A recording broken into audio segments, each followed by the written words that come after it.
Olá, querido aluno, seja bem-vindo à nossa parte 4 da aula 10, a nossa parte final, em que agora falamos aí dos riscos, a classificação de riscos, da configuração do mapa de riscos, né? E agora nós vamos falar sobre insalubridade e periculosidade.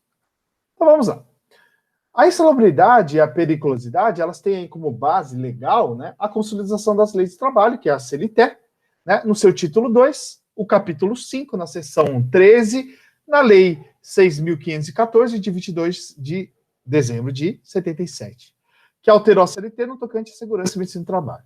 Ambas foram regulamentadas pela portaria 3.214 por meio das normas regulamentadoras. Então, insalubridade. O artigo 189 da CLT, ele define como insalubres as atividades ou operações que, por sua natureza, suas condições ou seus métodos de trabalho, expõem os empregados a agentes nocivos à saúde, acima dos limites de tolerância fixados, em razão da natureza e da intensidade do agente e do tempo de exposição aos seus efeitos. Nós vamos perceber, insalubridade é aquele que nós estamos expondo os empregados a agentes nocivos à saúde acima daqueles limites fixados por norma. Ela foi regulamentada aqui na NR15 por meio de 14 anexos. Né? Então, o que é o limite de tolerância colocado aqui no anexo, na NR15, né, que fala aí da insalubridade? É a concentração e intensidade máxima ou mínima relacionada com a natureza e o tempo de exposição ao agente, que não causará dano à saúde do trabalhador durante a sua vida laboral. Esses agentes classificam aí em químicos, por exemplo, o chumbo, físicos, calor, por exemplo, biológicos, exemplos de doenças aí infecciosas. O anexo 1 e 2, ele vai trabalhar o ruído. Ele estabelece os limites de tolerância em função do tempo de exposição e caracteriza o grau médio de insalubridade. Tá? Por exemplo, olha aqui as características aqui dos limites de tolerância. Eu falei de 80 decibéis, gente, eu falei errado. 85. De 85 decibéis para cima, uma exposição acima de 8 horas, até 8 horas é permitido. 86 até 7 horas. Ah, professor, mas por que de um nível aqui pula tantas horas? Lembrar que a unidade decibel era uma unidade logarítmica. Então, na verdade, não é subir um nível. É a mesma coisa que volume de televisão. Subir um volume lá na frente, por exemplo, do 10 para o 11, não é a mesma coisa subir do 20 para o 21. É uma escala logarítmica, gente. Então, tem que tomar um cuidado muito grande com essa relação do 1 para 1. Não é isso, hein? Tem que tomar um cuidado. Tá? Então, olhem aqui, percebam que vai crescendo bem rápido aqui, e vai diminuindo o tempo máximo de tolerância permitido para que um trabalhador esteja exposto àquele ruído. No anexo 3, nós vamos trabalhar com calor, né? E aí estabelece os limites de tolerância em função do tempo de exposição ao calor, caracteriza o grau médio de insalubridade. A exposição ao calor deve ser avaliada através do índice de bulbo úmido, um termômetro de globo, né, o IBUTG, e as medições devem ser efetuadas no local onde permanece o trabalhador, à altura da região do corpo mais atingida. Tá? Então, as normas para a gente medir essa tolerância ao calor.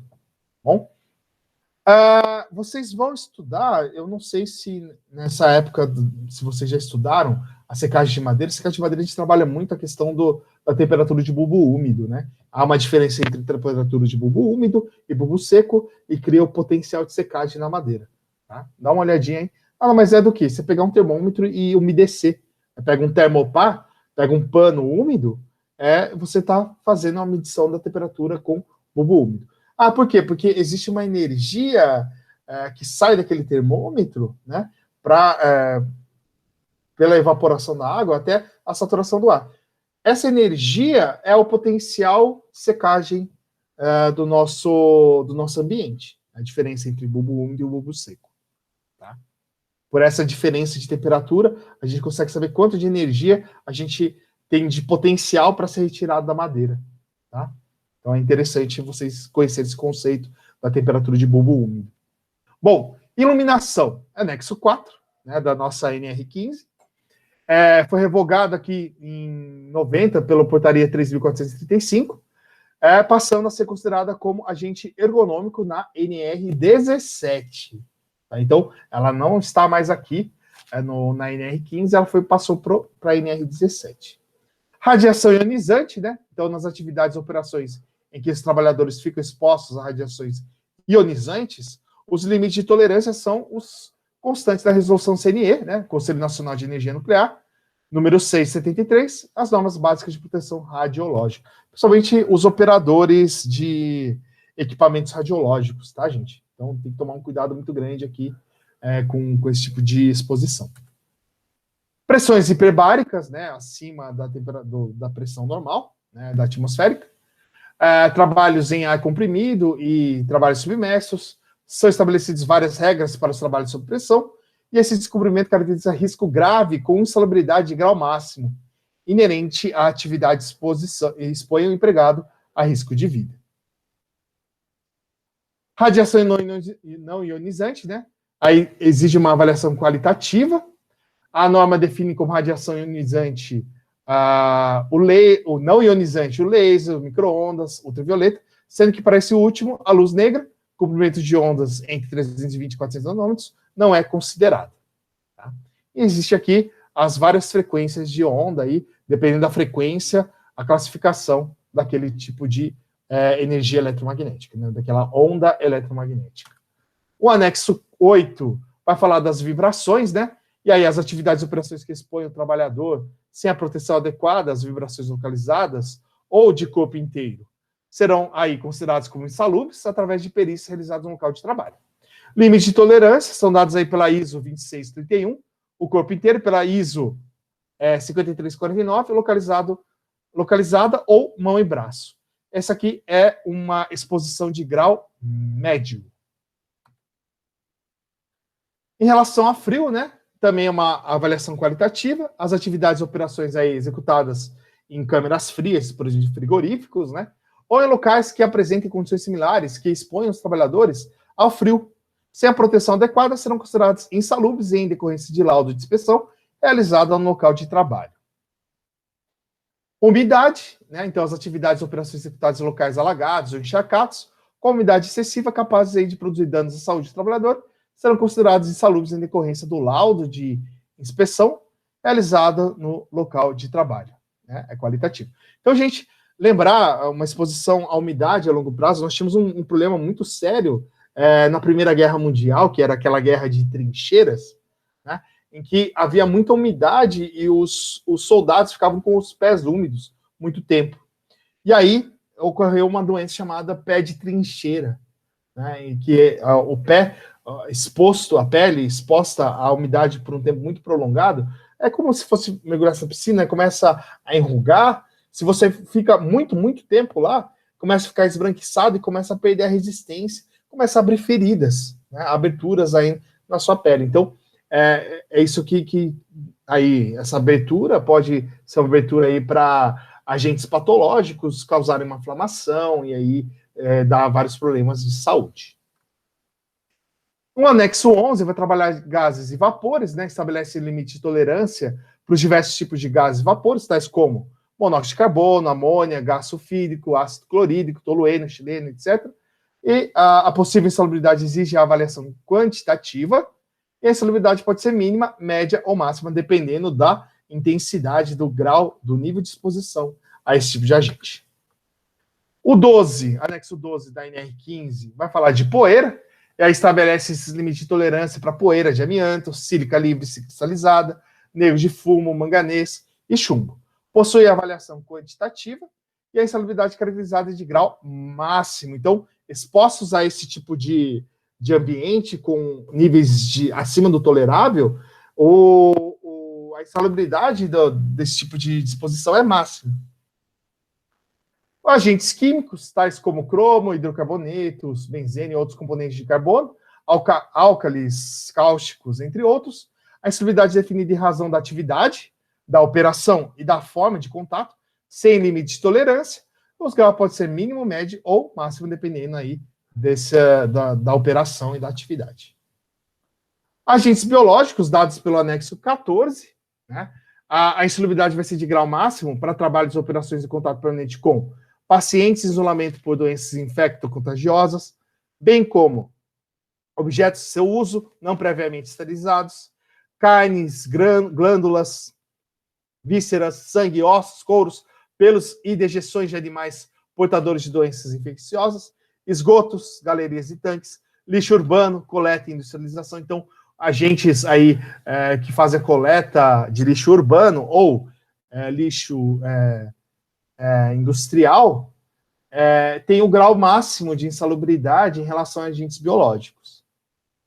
Grau médio para trabalhos e operações de contato permanente com pacientes, animais ou com animais infecto-contagiantes, hospitais, serviços de emergência, enfermarias, ambulatórios, postos de vacinação, entre outros, para humanos e animais, laboratório de análise clínica e histopatologia, gabinetes de autópsias e anatomia, cemitérios, exumação de corpos, estábulos e resíduos de animais deteriorados, né?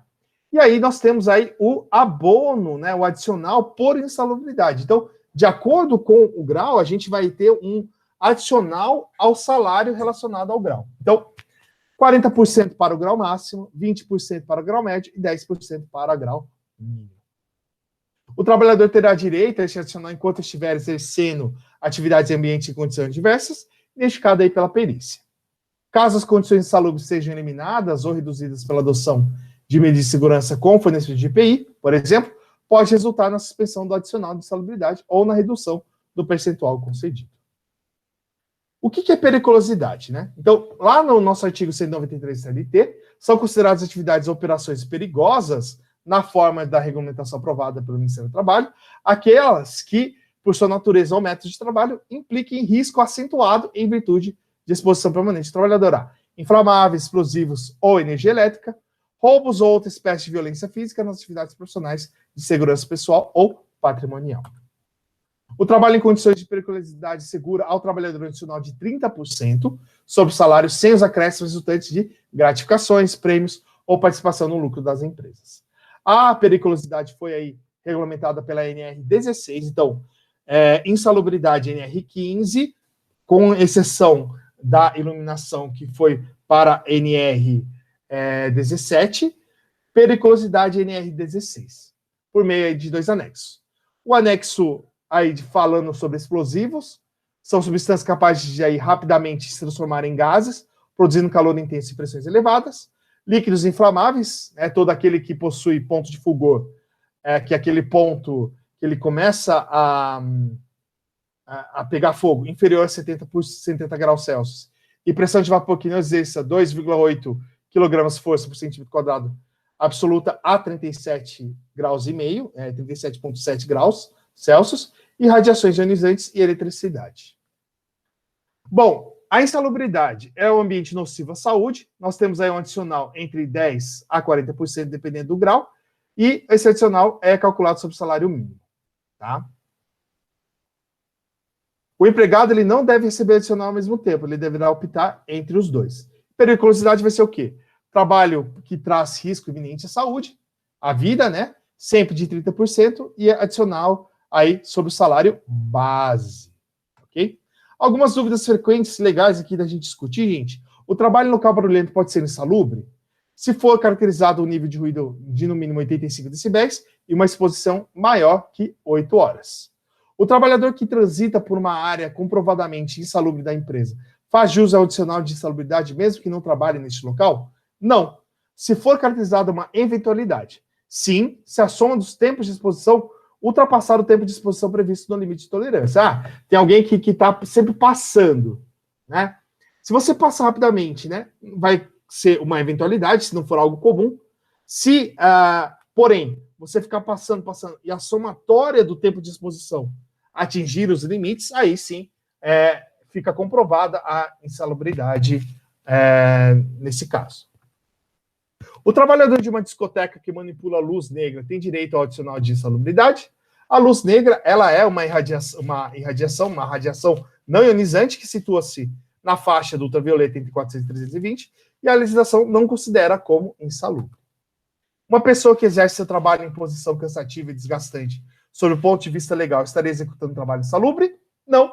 a posição que se realiza se realiza determinado trabalho não se enquadra em nenhum dos anexos da norma regulamentadora NR15, tá? Aí é o risco, outro tipo de risco, né? Que é o risco ergonômico. Aqui a gente viu risco químico, físico e biológico. Quem trabalha em fábrica de produtos químicos deve pleitear adicional de salubridade? Só aqueles que trabalham com agentes químicos constantes nos anexos da norma regulamentadora, tem que consultar a NR15, e cujo tempo de exposição ultrapassa o limite de tolerância. Um domador de leão estaria habilitado a receber adicional de periculosidade?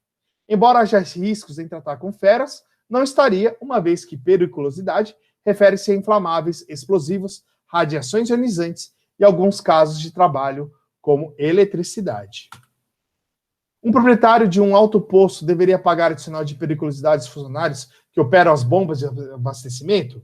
Deveria, pois se não fizer, estará sujeito a multas e a processos trabalhistas, uma vez que todo funcionário que trabalha a uma distância de até 7,5 metros da bomba, em todas as direções, está sujeito ao regime de periculosidade. Fornecer capacete ao empregado minimiza a periculosidade? Não existem equipamentos de segurança que minimizem periculosidade. Como um empresário poderia reduzir os custos decorrentes do pagamento de adicional de periculosidade? Existem três possibilidades: mudando de ramo de atividade, difícil, substituindo os materiais que utiliza por outros que não sejam caracterizados como perigosos, e evitando contato permanente de seus funcionários com agentes de periculosidade. Existem soluções técnicas que possibilitam a minimização do contato permanente com materiais perigosos e seu custo-benefício é favorável? Sim, existem alternativas técnicas, legais e éticas que possibilitam a redução de até 50% desse custo e com baixo ou nenhum investimento. Outras com investimento possibilitam a redução de até 100%. E aí a gente elimina essa questão da periculosidade. Na maioria dos casos, os benefícios superam os custos. Qual seria a melhor alternativa aí para o empresário antecipar-se e implementar as ações relativas à insalubridade e periculosidade? Ou aguardar o aparecimento de alguma reclamação? Sem dúvida, antecipar-se. Né? Então, entre essas duas situações, a antecipação é sempre melhor. Os custos diretos e indiretos de uma reclamação trabalhista podem assumir proporções absurdas, além de propiciar o aparecimento do efeito dominó, situação na qual qualquer pessoa pode entrar com uma reclamação trabalhista, reivindicando insalubridade ou periculosidade. As alternativas para se equacionar os problemas de insalubridade e periculosidade em uma empresa sempre são complexos e envolvem procedimentos analíticos caros e demorados? Não. Porém, são estes procedimentos complexos e caros que, na maioria das vezes, são apresentados ao empresário como sendo a única solução para o problema. Então, gente, basicamente esse é o fim da nossa aula 4. Só quero lembrar vocês, dia 10, teremos a nossa prova com duração de 2 horas, realização da modalidade remota, como foi nos moldes da nossa prova 1. Tá bom? Então, aguardo vocês, assistam as nossas aulas. Não tem lista de exercício para essas questões. Essas questões vão ser bem teóricas. Provavelmente eu vou trazer aí questões alternativas, tá? Abordando esse final do nosso curso. Gente, muito obrigado pela presença de vocês. Um abraço e até a próxima. Tchau, tchau!